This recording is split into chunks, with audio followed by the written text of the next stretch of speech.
यहाँ पर रामविलास वेदांती संत हमारे साथ जुड़ रहे हैं। रामविलास वेदांती जी, एक ऐसी शख्सियत जिनके जाने पर अभी भी किसी को यकीन नहीं है, किन शब्दों में आप उन्हें याद कर रहे हैं? देखिए, नरेंद्र गिरि जी एक देश के संत माने जाने संत थे, अखाड़ा परिषद के अध्यक्ष थे, हमारे परम प्रिय मित्रों में से थे। राम जन्मभूमि आंदोलन में हमारे साथ थे, अशोक सिंघल जी के साथ थे, विष्णु परिषद के साथ थे। और जब कभी कहीं भी कुंभ मेला लगा उस समय वो मेरे साथ ही रहते थे और मैं उनके साथ ही आता जाता था। मैं अच्छी तरह जानता हूं कि कभी वो आत्महत्या नहीं कर सकते, स्वयं फांसी नहीं लगा सकते। ये किसी ने षड्यंत्र किया है। स्वयं उनके हाथ की लिखी हुई सुसाइड 8 पन्ने की हो ही नहीं सकती। आज तक के इतिहास में किसी ने इतनी लंबी सुसाइड नोट लिखा ही नहीं। कैसे वो 8 पन्ने की लिख सकते हैं? ये संभव ही नहीं है। उनकी राइटिंग मिलाई जाए, जांच कराई जाए, जांच का विषय है। मैं चाहता हूँ सीबीआई की जांच हो और योगी आदित्यनाथ जी हमारे उत्तर प्रदेश के मुख्यमंत्री हैं, निश्चित ही षड्यंत्रकारी का पता चल जाएगा। योगी आदित्यनाथ जी कहीं आकाश में पाताल में छुपा हुआ व्यक्ति भी होगा, फिर भी उनको ढूंढ लेंगे वो। रामविलास वेदांती जी, ऐसे में मेरा सवाल आपसे वही कि आनंद गिरि जिस शिष्य को लेकर लगातार शक की सुई गहरा रही है, आपसे कभी कोई चर्चा या बातचीत के जरिए या किसी और संत के जरिए कानों में पड़ी हो? नहीं, हमारी तो आनंद गिरि से मुलाकात स्वयं नरेंद्र गिरि जी ने कराया था परिचय।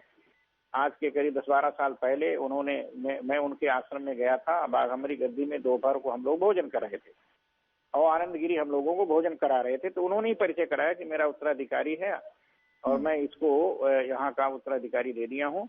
ये बात उन्होंने उस समय मुझसे कहा था। और इसके बाद जब अशोक सिंघल जी की मृत्यु हुई तो अस्थि कलश विसर्जन में आनंद गिरि जी मेरे साथ थे और ये नरेंद्र गिरि जी के साथ थे, शोक सभा में उपस्थित थे। और इसके बाद अभी 2 महीना पहले नरेंद्र गिरि जी के पास मैं गया था। मैं था तीर्थराज प्रयाग, तो दर्शन करने गया था, तो वहीं पर मुलाकात हो गई।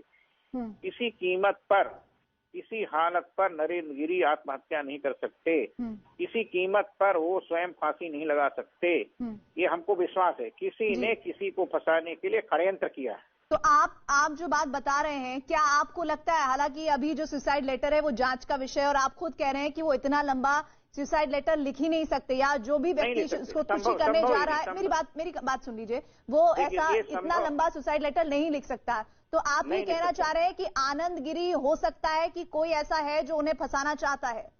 नहीं, देखिए ऐसा है कि मैं नहीं जानता नाम कि कौन किसको फंसाना चाहता है, लेकिन ये बात निश्चित है किसी को किसी ने फंसाने का षड्यंत्र किया है। उस षड्यंत्र का पता लगाना बहुत जरूरी है। जब तक सीबीआई जांच नहीं होगी तब तक षड्यंत्र का पता नहीं चलेगा।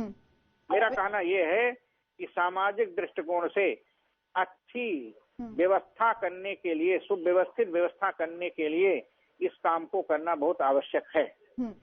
वेदांती जी, आनंद गिरि जो है, जिस पर आरोप लग रहा है उन्हें परेशान करने का, मानसिक प्रताड़ना देने का, वो खुद कह रहा है कि ये हत्या है, ये खुदकुशी हो ही नहीं सकती, और वो ये दावा कर रहा है कि इतना बड़ा लंबा सुसाइड लेटर लिख ही नहीं सकते हैं महंत, उनके गुरु इतना लंबा खत नहीं लिख सकते हैं।